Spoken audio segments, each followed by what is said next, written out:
Jadi indikator gigi sehat ya tidak ada karang gigi, tidak ada Gigi berlubang. Gigi berlubang. Jadi begini intinya, gigi itu di lapisan luarnya ada namanya jaketnya, namanya itu email. Nah, itu kalau email itu tidak boleh disikat terlalu keras. Makanya kan saya sebenarnya selalu kalau ke pasien itu mengatakan sebenarnya bukan sikat gigi tapi menyapu. Jadi kalau menyapu itu membersihkan. Membersihkan. Kalau sikat itu seolah-olah mindset kita harus bersih. Iya. Harus padahal itu berbahaya bagi gigi. Apalagi kalau orang buru-buru, nafsu banget gitu gosok giginya. Ya. Jadi kita membersihkan. Jadi caranya harus diputar dan sebagainya, kemudian kayak menyapu. Berarti lebih diputar. Kalau bawah ke atas, kalau gigi atas kita ke bawah. Itu. Ikuti obrolan kami di PDD Indonesia. Sit back and relax and enjoy the talk. You're ready. Dokter Gigi Ardiansyah S. Pawinru SP Ort. Betul. Ya, ini agak panjang juga namanya ya. Baru 2 gelar itu. Sehat?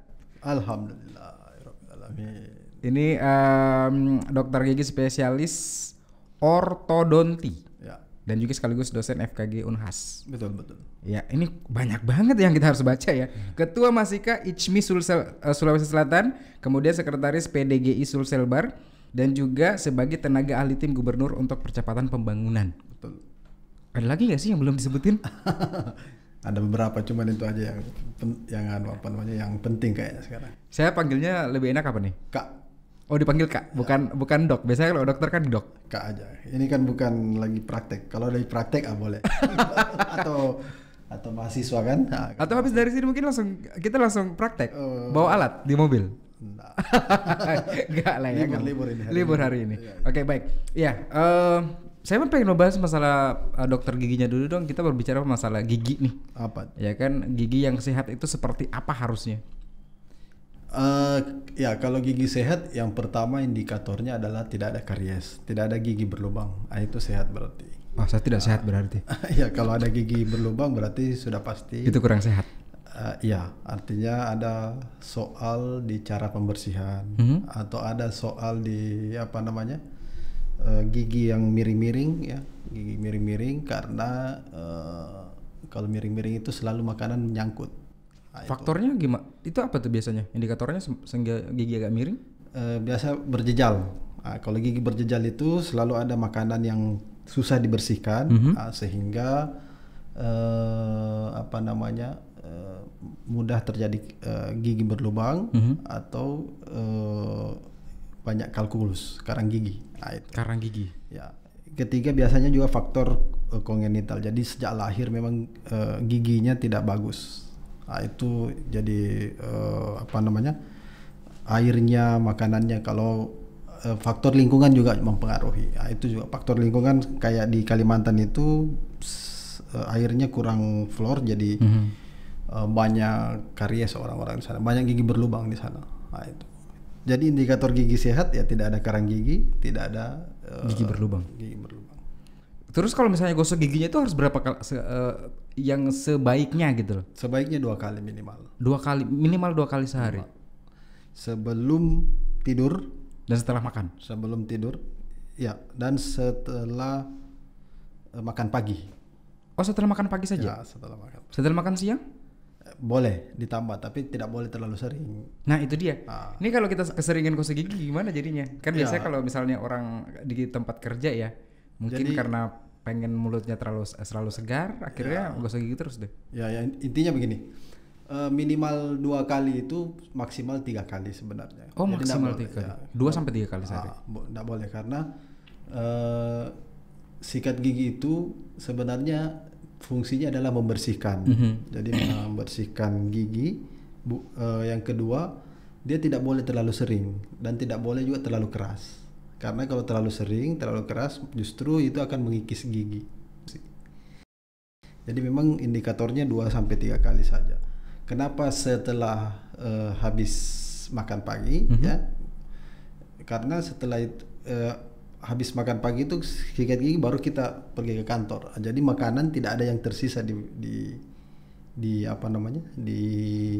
mulut, baru kita ke kantor Beraktivitas atau kita ke seperti sekolah. biasanya. Ya, makan pagi. Kecuali kalau misalkan mau tidur siang lagi, itu sebelum tidur kayak harus sikat gigi sebaiknya. Terus kalau misalnya kan biasa nih kalau misalnya habis gosok gigi terus kumur-kumur pakai pakai biasa cairan-cairan yang agak ada beralkohol gitu. Ya. Yang biasa dibeli toko-toko tuh. Itu gimana tuh? Merusak gigi juga nggak tuh? Secara merusak. Kalau terlalu sering nggak boleh. Jadi itu dipakai kalau ada indikasi. Kalau ada indikasi. Indikasi seperti? Ya kalau misalkan giginya cairan indikasi atau ada luka, kita pakai obat atau apa dan sebagainya, atau karang gigi kita mau, itu boleh. Tapi kalau untuk tiap hari tidak boleh. Berarti kalau misalnya saya pagi nih gosok gigi, terus habis sarapan, kemudian makan siangnya saya kumur-kumurnya dengan menggunakan cairan tersebut. Kalau tidak ada ini enggak usah. Kenapa? Karena cairan itu membunuh bakteri normal. Oke. Jadi memang bakteri tidak normal juga mati, yang merugikan, yang menyebabkan bau mulut juga mati. Tapi bakteri normal juga mati. Itu bakteri normal gunanya apa di dalam mulut itu? Dia membersihkan makanan apa dan sebagainya. Jadi itu juga mati sehingga ya mudah terjadi karang gigi. Itu yang paling sering orang karena mau mulutnya bersih, segar, dan tidak bau gitu ya. Ya. Itu yang tidak boleh. Bakteri normal tadi itu berarti dia sebagai filter gitu ya. Ketika ada makanan masuk ke mulut, itu akan difilter si bakteri normal itu. Dia akan membersihkan sisa-sisa makanan dan sebagainya. Ya, jadi itu yang penting di dalam mulut. Ada namanya self cleansing kan. Jadi itu air liur dan sebagainya. Nah, kalau kita matikan semua ini bakteri baik normal dan tidak normal ini. Itu yang berbahaya. Jadi mulut biasanya lebih kering dan sebagainya. Jadi justru karang gigi lebih sering muncul. Akhirnya lebih rawan gitu ya. Pada saat bakteri normal pun mati. Iya, nggak boleh sebenarnya. Bahkan sekarang ini pasta-pasta gigi itu sudah beberapa penelitian sudah tidak merekomendir yang menggunakan alkohol, atau yang menggunakan zat-zat yang berbahaya, karena itu tadi kita yang kita dahulukan adalah bakteri-bakteri dalam mulut ini yang normal ini tetap hidup dan sebagainya, karena itu yang sangat berfungsi untuk self cleansing dalam mulut. Kalau perokok itu bisa merusak gigi ya? Pasti ya, karena dia kan punya zat ini yang kalau masuk di situ itu kaitannya dengan ketahanan gigi. Itu ada yang namanya email ya. Jadi email itu, ketahanan dalam email itu yang bisa ini dengan rokok, panasnya dan sebagainya. Itu banyak sekali kalau rokok itu yang bermasalah. Yang mengakibatkan gigi akhirnya berlubang segala macam, banyak macam-macam lah ya. Iya. Merusak gigi itu. Iya, salah satu yang langsung kan panas. Panas itu enggak boleh, karena kalau panas itu justru suasana dalam mulut yang berubah. Itu juga yang membunuh bakteri dan sebagainya. Termasuk pada saat kita lagi ngopi ya? Iya. Jadi kalau ngopi ya pelan-pelan, harus sedikit-sedikit. Nggak boleh panas sekali kan. Itu membuat lapisan email berubah. Tapi kalau orang seperti saya tipenya adalah orang yang sangat menikmati minuman ketika panas gitu. Ngopi ataupun ngeteh itu pasti lebih enak ketika panas gitu loh. Ya kalau panas, langsung panas dalam waktu lama, saya kira itu yang tidak boleh. Tapi kalau sedikit pelan kemudian istirahat lagi itu aman ya. Aman. Tapi lebih menyiksa lidah ya. Ya betul. Iya, makan makanan yang panas juga mungkin dihindari sebenarnya. Ya, nah, karena kan ada perubahan suasana mulut yang tidak boleh itu sebenarnya. Ini Dok, saya benar-benar penasaran dengan ini. Jadi kan biasa nih kebiasaan kita, apalagi anak-anak ataupun ada di rumah nih ya, ketika lagi makan makanan yang panas itu kan kadang ditiup dulu gitu ya. Dan itu katanya nggak boleh ya, karena zat-zat zat-zat yang kurang sehat dari mulut itu bisa keluar, ataupun racun-racun dari mulut bisa keluar dan mengendap di makanan yang kita tiup itu. Ya. Dan kemudian dimakan lagi. Ya, alurnya kan begitu sebenarnya, makanya nggak boleh. Itu benar? Kalau benar atau tidak benar belum ada penelitian sebenarnya yang memastikan itu. Tetapi dalam logika ini begitu, karena kan setiap kita bicara saja ini sudah ada droplet, sudah ada ya. Droplets yang kurang sehat gitu ya. Ya, jadi kalau kita punya penyakit atau apa dan sebagainya, saya kira akan masuk ke makanan dimakan oleh bayi misalkan atau apa, itu sudah terjadi penularan. Oke. Kalau anak. Ya, berarti sekarang ini kalau kita berbicara masalah droplets, mungkin banyak viewers di rumah baru tahu droplets itu apa ketika corona ada ya. Iya ya. Betul. Ya, corona di virus ini tersebar melalui droplets. Orang akhirnya bertanya, apa droplets itu? Ya. Padahal sementara sebelum ada virus ini muncul pun sudah banyak yang virus-virus kecil yang mungkin tersebarkan lewat droplets itu. Betul. Begitu. Karena orang tidak tahu kan, ternyata dalam setiap kita bicara itu sudah droplet sudah keluar. Oke. Walaupun kita tidak lihat. Butiran-butiran kecil dari liur. Ya. Gitu ya. Dan itu sangat kecil sekali. Sangat kecil sekali. Jadi ya, kadang kalau orang bilang wah muncrat, itu berarti dalam volume yang banyak gitu. Betul. Iya, ini kalau scaling perawatan gigi kan biasa banyak banget tuh teman-teman saya yang merawat gigi mereka dengan scaling segala macem gitu kan. Itu nggak apa-apa, tidak merusak gigi. Nggak apa-apa, tapi jangan sering. Jadi begini intinya, gigi itu di lapisan luarnya ada namanya jaketnya, namanya itu email. Nah, itu kalau email itu tidak boleh disikat terlalu keras. Makanya kan saya sebenarnya selalu kalau ke pasien itu mengatakan sebenarnya bukan sikat gigi tapi menyapu. Jadi kalau menyapu itu membersihkan. Kalau sikat itu seolah-olah mindset kita harus bersih. Iya. Harus padahal itu berbahaya bagi gigi. Apalagi kalau orang buru-buru, nafsu banget gitu gosok giginya. Ya. Jadi kita membersihkan. Jadi caranya harus diputar dan sebagainya, kemudian kayak menyapu. Berarti lebih diputar. Kalau bawah ke atas, kalau gigi atas kita ke bawah. Itu. Okay. Itu email harus dilindungi karena dia kayak jaket.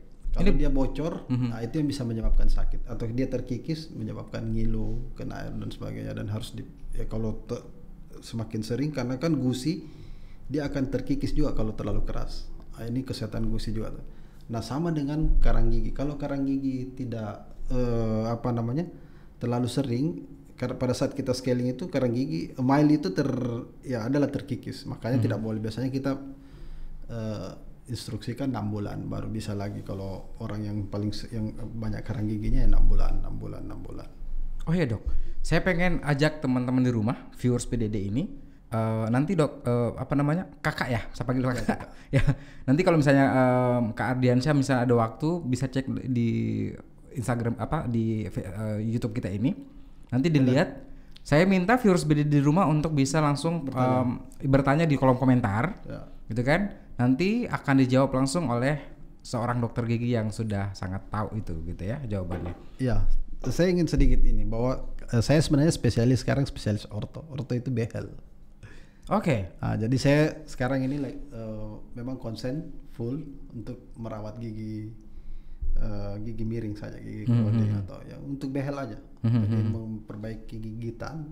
Nah, itu yang kerjaan saya sekarang, spesialis saya sekarang. Lebih ke situ fokusnya gitu ya. Ya, walaupun jadi saya itu sudah tidak pernah cabut gigi, tidak pernah lagi bersihkan kerak gigi. Tapi saya tahu lah kalau cara. Tapi kalau misalnya untuk behel-behel itu, memasang behel itu seperti apa sih? Maksudnya haruskah dicabut satu gigi atau gimana biar? Oh tergantung. Jadi bukan. Jadi ini yang salah sebenarnya. Jadi kenapa banyak sekali orang yang salah, yang publikasi pasang-pasang behel itu.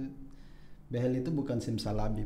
Oke. Bahwa dipasang langsung bagus gigi enggak. Tapi dipasang harus dilakukan, ini perawatan jangka panjang lama, harus pelan-pelan dan sebagainya. Harus kita tahu ini ada pencabutan atau tidak, harus pakai foto dan sebagainya. Itu yang kami lakukan. Nah, yang paling penting sebenarnya adalah bukan cuman gigi rapi, tapi gigitan yang paling penting. Karena kalau gigitan tidak bagus di sini sendi akan bermasalah. Ketika dipasang behel itu? Ya, enggak. Kalau sekarang misalnya kalau orang kan banyak pasang di mana-mana gitu yang. Iya. Nah, padahal gigi itu sebenarnya yang paling penting adalah gigitan. Nah, gigitan seperti pintu kan, kalau pintu tidak ini bunyi-bunyi. Iya. Nah, nanti dia akan lepas sendiri. Sama dengan itu. Kalau gigitan tidak normal, tidak ideal, tidak ada yang berat sebelah kiri kanan, maka di sini nanti sendinya yang bermasalah. Di sini ya, di dekat telinga itu Iya, itu sering berhubungan bunyi dan memang. sering tidak. Dampaknya itu banyak sekali. Dampaknya itu Seperti? migrain ya, sakit kepala, Oh. telinga, ya, rinitis hidung, bahkan dada sering sakit kalau dan bisa tidak bisa lagi buka mulut ya. Orang banyak sekali pasien saya itu datang dengan tidak bisa buka mulut. Banyak seperti itu. Ya, karena sudah sakit di sini. Di sini kan ada sendinya itu ada lapisan. Ya, kalau miring lapisannya itu bermasalah. Karena kan tidak seimbang dalam waktu. Jadi biasanya umur 30-40 sudah mulai itu kalau dari awal dia tidak lakukan perawatan. Jadi ini di sini harus seimbang. Itu pintu itu kan harus seimbang ke atas bawah. Kalau tidak dia akan rusak. Dan itu bisa mengakibatkan penyakit-penyakit yang lain Iya. di bagian urat saraf gitu dan sebagainya. Ya. Jadi gigi itu memang banyak sekali anunya. Karena di sini kan ada nervus yang kena. Belum lagi ke penyakit mah kan, orang dengan gigitan yang tidak normal itu makannya tidak normal juga. Jadi biasanya baru 1 kali dikunyah atau 2 kali dia akan Langsung ditelan. Nah, itu berbahaya, tidak bagus juga buat lambung. Karena makanannya ibaratnya kayak bulat-bulat gitu ya masuk. Ya, itu. Tapi banyak yang pasang behel untuk gaya-gayaan gimana tuh? Itu yang tidak boleh kalau untuk gaya-gaya. Kalau saya memang untuk perawatan. Berarti kalau misalnya giginya bagus jangan pasang behel lah ya? Jangan, sebaiknya jangan. Kalau giginya bagus, indikatornya jelas bagus. Jadi bukan hanya rapi, tapi gigitan yang paling penting. Gigitan ini harus seimbang. Harus seimbang supaya ini tidak mengakibatkan penyakit yang lain gitu Ya. ya. Yang paling parah untuk memasangkan behel tuh itu giginya seperti apa posisinya? Yang paling susah itu orang yang pos celah bibir. Oke. Kalau orang celah bibir kan giginya miring-miring, itu susah itu dipasang. Tapi tetap ada yang kita rawat, kita lakukan perbaikan dan sebagainya. Oke, luar biasa nih sekali lagi ya. Viewers di rumah kalau misalnya pengen banyak tahu gitu kan mengenai gigi dan juga mengenai pemasangan behel, silakan langsung komen di kolom komentar. Boleh, Nanti akan direspon oleh seorang dokter gigi yang sudah luar biasa paham tentang itu. Ya. Gitu kan. Nah, dari situ saya pengen membahas tentang sesuatu hal yang lain deh. Boleh. Ini datanya banyak banget dan salah satunya itu adalah Ketua Masika Ichmi Sulsel. Ya, Saya tertarik ke situ, pengen membahas itu sebenarnya. boleh. Ichmi itu bisa dijelaskan dulu apa dong? Visi misi dan segala macamnya. Ya, jadi Masika Ichmi ini namanya Majelis Sinergi Kalam, Ikatan Cendekiawan Muslim Indonesia. Jadi ini organisasi sayap dari Ikatan Cendekiawan Muslim Indonesia. Kita tahu Ichmi itu kan didirikan dan ketua pertamanya adalah Bapak B.J. Habibie. Ichmi itu menghimpun para cendekiawan. Cendekiawan itu kalau dalam konteks anunya adalah orang yang punya pengetahuan, punya ilmu dan juga pengabdi. Jadi tapi kalau dia cuman punya ilmu saja, tidak diabdikan ke masyarakat, dia bukan cendekia, dia ilmuwan. Nah, itu cendekia ini adalah orang-orang yang memang mau mengabdi. Nah, makanya ketika Masika ini orang minta saya jadi teman-teman minta saya jadi ketua, saya pikir-pikir karena saya juga aktivis waktu mahasiswa, banyak di organisasi. Saya kira untuk agar saya lebih bermanfaat bagi Orang banyak? Ya saya katakan iya, saya boleh. Itu ditawarkan sejak tahun berapa? Bukan ditawarkan. Ini kan sudah berlangsung. Saya juga masuk pengurus, tapi ketika ada beberapa teman yang mau saya jadi ketua, ya saya katakan boleh. Itu saya periode saya ini 2019-2024, 5 tahun. 5 tahun. Ya berarti dari 2019 sampai 2024 itu. Ini berarti baru jalan setahun ya? 2 tahunan. Ya jalan 2 tahunan. Itu awal 2019 berarti? Saya terpilih itu Desember 2018, dilantik Februari. Dilantik awal 2019? Ya, Februari 2019. Februari. Nah kegiatannya apa saja itu? Karena kita cendekiawan sebenarnya lebih banyak ke diskusi intelektual. Ya, karena ya namanya cendekia, akademisi dan sebagainya. Jadi lebih banyak ke gerakan-gerakan dialektika, ya, diskusi dan sebagainya, tapi juga pengabdian. Jadi kayak bakti sosial, itu juga kami lakukan. Tapi yang lain-lain kayak pengkaderan sudah tidak. Kita sudah menghimpun banyak dari anak-anak mahasiswa yang sudah selesai atau yang mau bergabung di ISMI, ya silahkan boleh, atau akademisi. Banyak sekali kegiatan kami. Lebih banyak ke diskusi-diskusi, seminar, diskusi. Apalagi ini fase online ini, fase pandemik ini banyak sekali kami lakukan diskusi-diskusi online. Dan sekarang ini yang paling adalah kita bikin sekolah pemilu. Bikin sekolah pemilu di tengah pandemi? Ya, sekolah pemilu tapi online. Oh, atau online? Ya, tapi per Sabtu. Selama 3 bulan ini kita bikin. Sekolah pemilu seperti apa itu? Ya, jadi kita punya kurikulum 14 kali pertemuan, ada materinya, kita kerjasama dengan Bawaslu, kita kerjasama dengan KPU Sulsel, Bawaslu Sulsel, bikin ini, kemudian kita open registrasi, siapa yang mau ini usia untuk anak milenial ini sebenarnya. Anak milenial? Ya, 17 sampai 30. Selama mereka sudah punya hak pilih gitu ya? Ya, karena itu juga didasari dari kekhawatiran kita tentang kondisi pandemik hari ini yang ya kita tidak bisa lagi bicara-bicara di kafe-kafe dan sebagainya ya, banyak-banyak di situ tentang, padahal pemilu ini kan untuk memilih pemimpin. Karena itu untuk mengurangi apatisme dari masyarakat atau apatisme dari anak-anak milenial yang baru ini, ya kita bikin sekolah pemilu. Mau nggak kenalin nih pemilu itu seperti apa, bagaimana cara pemilihannya, bagaimana pelanggarannya, bagaimana itu branding kandidat, survei, kontestasi dan sebagainya. Itu yang ada 14 materi kita bikin, dan ini nanti minggu terakhir ini, minggu ke-14 ini. Harus berarti lebih harus apa ya? Harus benar-benar independen gitu ya? Ya, itu yang sebelum 2019 juga kita bikin, misalnya kerjasama dengan OKOC, bikin seminar diskusi. OKOC, tahu kan OKOC Sandiaga Uno.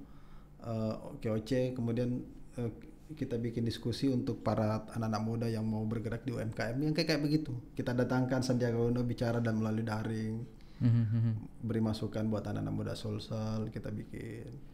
Jadi kemudian waktu pandemi ini kita bikin serial diskusi 4 kali untuk mengeksplor ini pandemi ini seperti apa. Kita datangkan dokter yang ini, dari ahli ekonomi, ahli ini dan sebagainya. Sampai saat ini untuk peserta di sekolah pemilu itu sudah berapa orang? 70-an sekarang. 70-an. Kita memang harus registrasi. Jadi memang dulu awalnya 170, dari 350 pendaftar kita seleksi 170. Oke. Ternyata konsistensi mereka dengan online ini sampai ada yang mundur dan sebagainya 70. Banyak yang mundur? Banyak, karena ini kan kegiatan setiap Sabtu. Faktornya mundur itu karena? Saya tidak tahu. Mungkin karena faktor kesibukan yang lain gitu ya? Boleh saja. Atau mungkin dari kuota kurang. Kehabisan kuota. Betul, gitu kan? Itu juga pemahaman kita. Tapi kan dari awal kita sudah bilang bahwa ini 14 kali pertemuan, ya memang butuh konsistensi. Dan kita akan insyaallah konsisten. Karena ini nanti juga ada ijazahnya, ijazah dari Bawaslu dan KPU serta Masika. Ada ijazahnya buat mereka yang kira-kira nanti bisa digunakan, misalkan kalau mau mendaftar menjadi penyelenggara dan sebagainya. Oh, ya itu memang karena deal kita dengan KPU Bawaslu itu di situ, bahwa teman-teman nanti menjadi prioritas untuk menjadi penyelenggara. Ya saya kira ini yang paling penting. Dia bilang ya silakan. Bagaimana dengan kaum milenial yang beranggapan bahwa buat apa?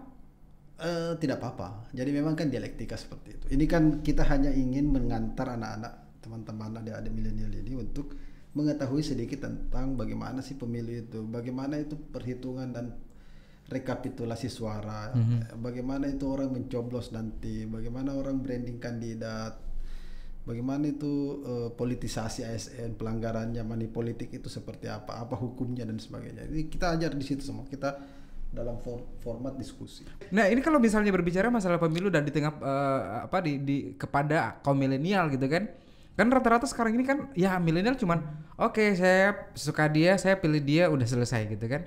Tapi meyakinkan mereka bahwa sebenarnya money politik itu tidak boleh, ada segala macam, ada hukumnya segala macam. Itu kan tidak gampang ya meyakinkan mereka bahwa oke, sekolah pemilu ini cocok untuk kalian. Nah, cara meyakinkan mereka-mereka yang menjadi peserta di situ tuh seperti apa awalnya?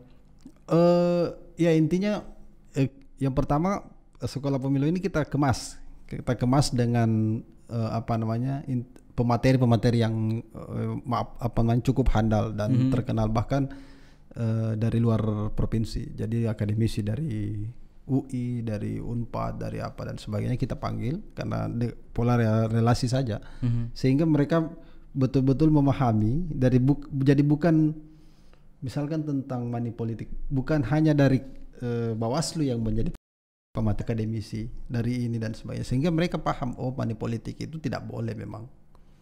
Nah, seperti itu. Jadi memang kita kemas ini sekolah pemilu dengan sebaik-baik mungkin. Oke. Nah, sebaik-baik mungkin. Jadi bukan ya istilahnya bukan kaleng-kaleng lah kalau dalam karena memang bekerja sama dengan apa ya? Bawaslu dan KPU. Dengan instansi yang berkait gitu ya. Ya, dan itu memang harapan dari mereka bahwa ada wadah yang membantu mempublikasikan gitu ataupun memberikan kesadaran kepada mengedukasi gitu mungkin ya. Betul. Terutama kaum milenial bahwa sebenarnya memilih itu tidak sekedar memilih saja. Ya. Gitu ya mungkin ya. Tapi oke, kamu punya hak memilih, kamu sudah 17 tahun ke atas, kenapa nggak memilih gitu? Jangan golput dan gunakan hak suara kamu. Jangan golput, jangan main money politik, jangan sebar hoax. Karena anak milenial kan anak-anak gadget. Oke. Anak-anak gadget kan anak-anak jangan sebar hoax lah, jangan kampanye negatif black campaign di media sosial. Saya pernah dengarkan advice begini ataupun saran dari orang-orang yang bilang kalau kamu ditawarin sejumlah uang oleh si pasangan suksesnya, terima aja duitnya, ambil aja duitnya, tapi jangan pilih dia karena sudah pasti dia kotor gitu. Karena kan kita disodorin uang tersebut. Ya. Tapi kalau saya terima uangnya itu boleh nggak sih? Termasuk money politik nggak tuh? Kalau semua kaitannya dengan sogokan, sebenarnya bukan hanya uang, barang juga bisa. Ya. Yang tidak, kalau definisinya saya dengar kemarin, kebetulan saya sosialisasi di di Amarang sana itu. Jadi definisi money politik itu bukan hanya dalam bentuk uang, cash, tapi adalah barang yang sebenarnya gitu. Dulu tidak pernah dilakukan. Kalau bahasa anunya mau sekarang ini baru nak kasih barang gitu. Oke. Nah, itu namanya definisi money politik. Dan kalau itu mempengaruhi pilihan maka dia masuk sogokan. Kalau mempengaruhi pilihan? Ya. Tapi kalau tidak terpengaruh sama sekali? Pada titiknya kan ada praktek. Ada praktek money politik. Karena kan kalau coblosan siapa yang tahu? Itu tidak ada yang tahu kan. Semisal saya adalah salah satu pasangan calon. Ya. Ataupun saya sebagai tim suksesnya lah. Ya. Ya. Saya datang ke bapak nih. Gitu kan? Nih, saya kasih handphone. Pilih mana? Kemarin pilih misalnya bapak pilih nomor angka 11. Saya minta bapak baru geser ke angka 12 yang saya dukung misalnya ya. Ya. Ini pilih 12 aja nih. Nggak boleh. Nggak boleh dong begitu. Bapak nggak boleh terima? Nggak boleh. Nggak boleh. Kalau saya bilang ini sedekah bukan ini gimana? Selama dia mempengaruhi pilihan nggak boleh. Oh, selama itu ada tujuannya untuk mempengaruhi pilihan. Ya. Walaupun tidak terpengaruh sama sekali. Iya. Beda kalau kita bersahabat kamu kasih saya terima nggak ada masalah. Tapi kalau pada saat dia bilang pilih dong nanti saya, itu nggak boleh. Berarti sih kalau misalnya saya sebagai tim sukses dan saya bersahabat dengan bapak dari dulu gitu kan? Iya. Tapi pada saat saya pengen traktir bapak ataupun saya kasih apa sesuatu hadiah gitu kan? Iya. Itu jadi kesannya ini nggak ada hubungannya ke politik ya? Iya. Gitu ya? Betul. Jadi money politik itu bahaya sekali sekarang. Maksudnya apalagi sekarang ini Bawaslu itu punya aplikasi. Bawaslu itu punya aplikasi namanya Hoax Pemilu. Jadi boleh siapapun orang bisa melapor langsung, foto saja langsung kirim. Nanti diproses di sana kan. Dan itu justru bisa mencederai si calon pasangan itu ya? Kan ada verifikasinya. Pasti Bawaslu punya verifikasi. Oke. Nah, tidak serta-merta semua laporan di ACC langsung di verifikasi, ada orangnya di lapangan dan sebagainya. Oke. Itu yang saya dengar ya. Saya dari sekolah pemilu ini saya belajar karena saya pasti harus hadir di situ minimal menyimak. Gitu. Akhirnya banyak tahu juga dari situ ya. Iya. Walaupun sebagai pelaku ataupun panitia di sekolah pemilu itu. Iya. Ya saya penanggung jawab kan. di rumah viewers BDD ada yang berani nggak? Ayo ngaku. Yang pernah terlibat money politik berani nggak? Ngaku di kolom komentar. Ya, soalnya money politik ini merusak sebenarnya. Dari sisi itu suka atau tidak suka merusak. Sekalipun orang mungkin menganggap ya, buat kenapa? Apa masalahnya? Tapi minimal dia mempengaruhi pilihan kita, sehingga pilihan kita bukan ke orang yang memang leader, memang pemimpin, memang ideal, tetapi karena ada uang itu, ada sesuatu, bukan cuma uang ya. Jadi itu kayak lebih ke bribery gitu ya? Iya. Sogokan gitu ya? Sogokan. Oke, baik. Ini kalau kita bahas pemilu nanti bisa tegang kalau saya berdebat nih. Iya kan? Saya pengen membahas yang lain lagi deh. Ya kan? Ini kayaknya dari seorang dokter gigi Ardiansyah ataupun Bapak Ardiansyah ini kita banyak banget yang bisa kita kulik. Ya. Salah satunya lagi berikut itu adalah tenaga ahli tim gubernur untuk percepatan pembangunan. Ya. Sejak tahun kapan juga itu? Oh, itu cuma per tahun. Jadi kebetulan ini tahun 2020. Sekarang masih. Saya masuk memang 2020. Masuk Dan dulu. ini adalah baru pertama kalinya Pak Gubernur ini. Tahun 2019 tidak ada TA untuk khusus kepemudaan. Tapi 2020 ini range-nya juga 2021 tahun. Jadi belum tentu juga 2021. Tapi 2020 ini saya masuk. Direkrut atau register? Direkrut. Dia bukan pendaftaran. Saya tidak tahu bagaimana mekanismenya. Rekrutmen gitu ya? Tapi Bapak dipilih pada saat itu? Iya. Tapi saya tidak mendaftar. Iya. Dan gimana rasanya melihat itu semua? Ya, saya masuk itu bulan 2. Jadi pada saat itu, setelah itu baru seminggu 2 minggu langsung pandemi. Jadi memang ada kondisi yang bias waktu itu. Jadi langsung pandemi, orang work from home, sehingga tidak bisa kerja maksimal waktu itu. Tapi minimal yang saya lakukan di pandemik itu, saya mengkonsolidasi teman-teman anak muda untuk menjadi relawan. Itu yang saya lakukan, mengkonsolidasi, mengkoordinasi. Dan job desk-nya lebih ke situ? Bukan, job desk-nya sebenarnya adalah, ya sebenarnya salah satunya itu mengkonsolidasi teman-teman anak muda dalam gerakan-gerakan dan diskusi-diskusi. Intinya TGPP itu kan kemudian menjadi partner dari Dispora, ya dalam diskusi apa yang bagus kita lakukan ini untuk Sulawesi Selatan, untuk kepemudaan, kemudian indikator indeks pembangunan pemuda bagaimana di Sulawesi Selatan. Itu yang saya lakukan. Nah, karena pandemi maka kerja-kerja kita awalnya di situ. Jadi orang kan work from home semua, tidak ada nih. Jadi lebih ke situ. Saya bikin membantu pemerintah lah ya dalam soal menangani pandemi dari sisi relawan. Ya, saya siapkan itu hari saya berinisiasi dengan saya panggil teman-teman untuk bikin muncullah itu relawan milenial Makassar. Ya saya salah satunya orang yang terlibat di situ ya. Saya punya niat di situ. Kemudian diskusi-diskusi dengan para OKP gimana nih pandemi ini. Apa yang kita bisa lakukan sebagai anak muda? Beri masukan dong. Itu sebenarnya itu. Kan tujuannya Pak Gubernur, pemerintah sebenarnya adalah ingin mendapat masukan dari anak-anak muda. Nah persoalannya masukannya kadangnya kan bias biasanya atau tidak masuk. Itu yang coba saya rapikan, tarik benangnya, kemudian kalau ini rasional saya bawa ke Dispora nih, masuk nih, kita bikin gini. Cuma memang karena pandemik ini jadi praktis baru ini 1-2 bulan ini di new normal gitu ya. Ya bekerja pada tupoksi yang tepat.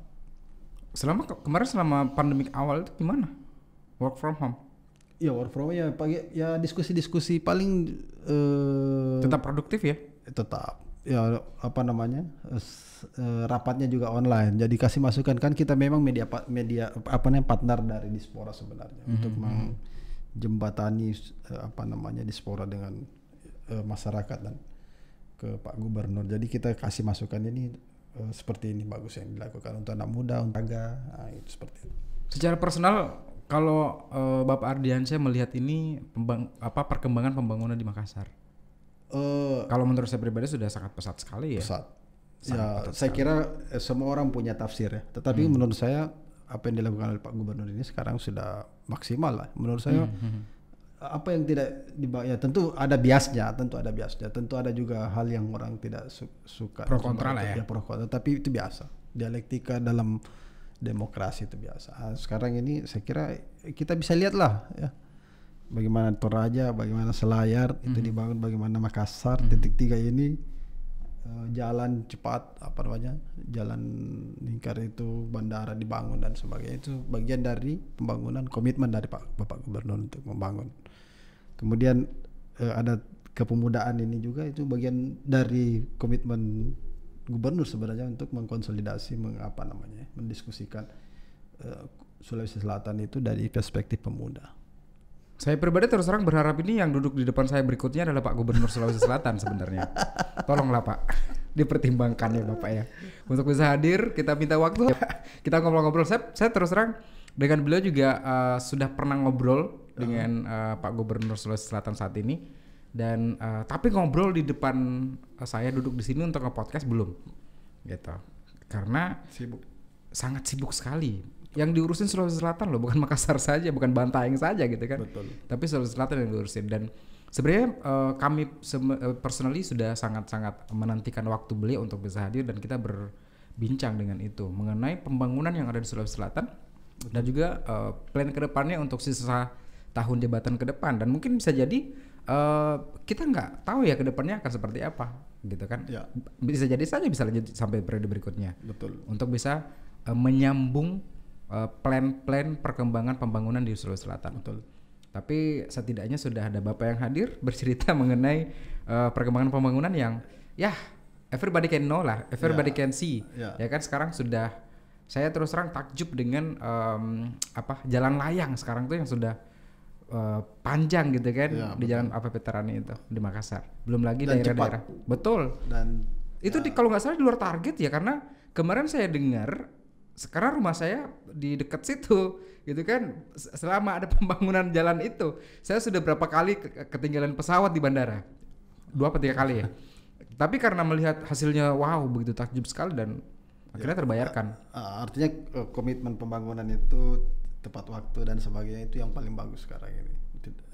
Hampir tidak ada pembangunan yang mangkrak begitu. Yang itu yang sangat sering kita bahas. Jangan sampai ada pembangunan yang mangkrak dan sebagainya. Iya, termasuk di Veterani, kemudian bandara di Toraja juga sudah aksesnya lebih gampang gitu kan. Boleh di compare lah kan antara selama 2 tahun ini. Oke, luar biasa. Saya kulik sedikit tentang pribadi Bapak boleh? Boleh. Anak ada 4 ya? Iya. Pengen anaknya terjun ke politik atau ke kedokteran? Kedokteran. Dokter apapun, nggak harus dokter gigi ya? Nggak harus. Istri saya dokter mata. Dokter mata. Berarti anaknya akan ke dokter juga, bukan ke politik? Ya. Kenapa? Mimpi saya begitu. Yang kedua juga ustadz. Saya mau anak saya nanti ada yang ustadz. 2 anak saya ini sudah di pesantren. Yang pertama dan yang kedua? Pertama dan kedua SMP. Kalau yang ketiga, keempat masih kecil-kecil ya? Kelas 1, kelas 2. Kelas 2 berarti. Yang satu 3 tahun. Tapi akan dipesantrenkan juga? Laki-lakinya. Kalau ceweknya saya enggak tahu belum nanti. Ini dua berarti cowok semua? Cowok. 3 cowok, 1 cewek. Cewek yang bungsu. Oke. Berarti cowok ini antara si anak pertama dan kedua ini sekarang sudah di pesantren semua gitu ya? Iya. Asrama. Jauh dari orang tua berarti? Jauh. 1 di Jawa, 1 di Kendari. Gontor. Oh, Gontor. Tapi kalau misalnya mereka tiba-tiba terpengaruh gitu kan, pengen jadi praktek politik? Oh, enggak apa-apa. Jadi masa depan intinya begini, kalau saya memasukkan mereka ke pesantren itu, intinya mereka harus sudah siap dengan kehidupan ke depan. Sudah ada basic agama gitu ya? Basic agama, basic pengetahuan. Dan saya tahu Gontor bagaimana bahasa Inggrisnya, Arabnya dan sebagainya. Ya, saya kira setelah itu dia mau kemana itu urusan dia. Tapi pada saya mimpikan ya tentu dia ingin ada yang meneruskan kerjaan saya, ada yang meneruskan kerjanya ibunya. Tapi ya lagi-lagi itu rencana kita kan, plan kita. Terakhir liburan dengan keluarga lengkap? Tahun lalu kayaknya. 2019. Ya, liburan. Kemana? Ke Bulukumba. Tapi kalau yang jauh ke Malang. Itu 3 tahun lalu ya. 3 tahun lalu ke Malang. Liburan. Bukan liburan ke keluarga. Satu keluarga maksudnya. Maksud- Bukan. nggak ada- Liburan memang ke nggak ada Malang. keluarga yang Ada dikunjungi? kegiatan di sana kemudian Sekalian liburan. liburan. Liburan itu biasa ke outdoor atau ke hotel? Kan biasa ada keluarga yang menghabiskan waktunya liburannya di hotel saja. Tidak, ke outdoor, ke tempat-tempat wisata di Batu Malang itu. Oh di Batu Malang, wah banyak apel dong. Plus dingin Batu banget Malang, gitu ya. Itu paling terakhir kalau di ini ya, kalau di luar kota. Kalau yang di dalam sini kan sering kita ke mana? Itu ke Kampungnya Krisdayanti tuh, Batu. Oh iya, iya. Iya kan? Ya, baik. Kalau misalnya lagi di Makassar ini di luar pandemi ya, dengan keluarga itu biasa ke mall. Eh, Selain sebenarnya kalau mall itu saya tidak terlalu saya bukan orang yang Bukan tipe orang yang harus ke mall gitu ya. Ya suka mall bukan. Kalau istri? Sama. Jadi Ibu juga nggak terlalu suka ke tapi mall? paling ya paling sekali-kali aja. 1 kali sebulan lah paling ke mall itu kalau Selain belanja ngapain aja?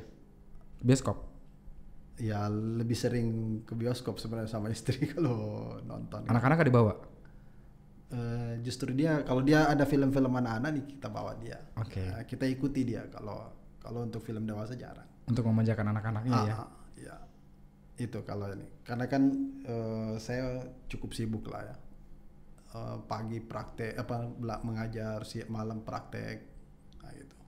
Jadi betul-betul Sabtu Minggu itu ya saya pakai untuk kemana-kemana. Bapak sebagai dosen dikenal galak nggak sih di kampus? Saya enggak. Saya bukan tipe orang yang galak. Yakin? Jadi, ya, saya apa namanya? Down to earth. Ya. Lebih gampang akrab dengan mahasiswa di kampus.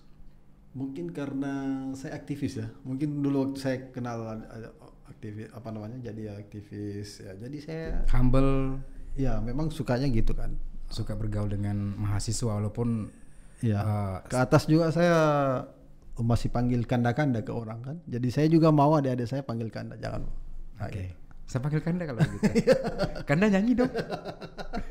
Saya bukan penyanyi. Tapi pengen denger nyanyi dong. Saya tidak tahu nyanyi sebenarnya. Saya itu kalau ini kelemahan saya di situ menyanyi. Karena kalau menyanyi mirip menangis. Tapi belum pernah ada mahasiswa yang dengarkan. Oh pernah kan kalau misalnya ada acara biasanya ada nyanyi-nyanyi ya kita sekedar teriak-teriak saja. Kalau ada orang menyanyi kita teriak ikuti lagunya gitu. Tapi di atas panggung nggak pernah. Nggak. Saya nggak pernah. Saya mewakili mahasiswa di kampus dan teman-teman dekatnya. Saya tidak ada. Saya itu apa namanya? Kita nyanyi bareng deh kalau begitu. Apa itu? Dangdut. Boleh. Suka dangdut? Nah, Enggak cuman lah. maksudnya lebih Nggak enak lah kalau gendang-gendangnya nggak enak. ya Lagu dari apa ya? Lagu dari Sheila on Seven. apa itu? Dan tahu lagi tuh. Bila esok. Oh boleh. Coba. Dan bila esok kita datang kembali seperti sedia dulu kala di mana kau lepas. Iya. Oke. Saya agak Buka praktek aja lah ya. saya tidak tahu nyanyi. Kalau Padi ya mungkin ya Padi. Oh boleh Padi. Kita ganti lagu kalau begitu. Apa ya lagunya Padi? Begitu indah. Kasih sampai. Iya. Coba dong ulang lagi. Begitu indah. Begitu indah. Ya, gimana? Gimana sih refnya? Begitu indah. Terang saja aku mendambanya. Saya juga nggak apa lagu itu. Terang saja aku mendambanya. Terang saja aku menunggunya karena dia begitu indah. Viewers BDD di rumah, kalau datang ke tempat praktek Bapak ya, pasang behel, suruh dia nyanyi deh. Biar nanti pasang behelnya kamu nggak terlalu takut gitu ya. Iya. Dihibur dengan lagu langsung. Terima kasih banyak sudah hadir. Siap, terima Berbagi kasih. inspirasi. Saya juga terima kasih nih buat media komunika. Ya. Dan oke, 3 dunia yang kita sudah bagi.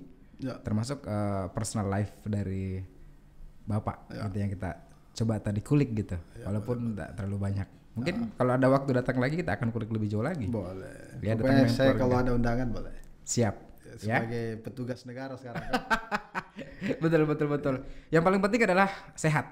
Alhamdulillah. Ya, karena kalau misalnya banyak kegiatan tapi kalau nggak ada kesehatan ya. Ya, yang paling penting begini, sedikit tentang protokol COVID ini. Jadi melalui media ini juga kita kampanyekan lah bahwa boleh nongkrong, boleh apa dan beraktivitas, yang penting protokol COVID dijalankan. Jadi pakai masker, jaga jarak dan rajin cuci tangan.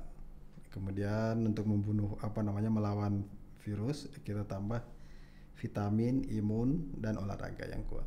Cukup. Nah, itu yang paling kita kampanyekan ini dengan teman-teman relawan ya, di media sosial dan ketika kita turun ke lapangan. Saya kira itu pesan saya kalau untuk melalui media komunikasi buat masyarakat Sulawesi Selatan lah ya, Pak.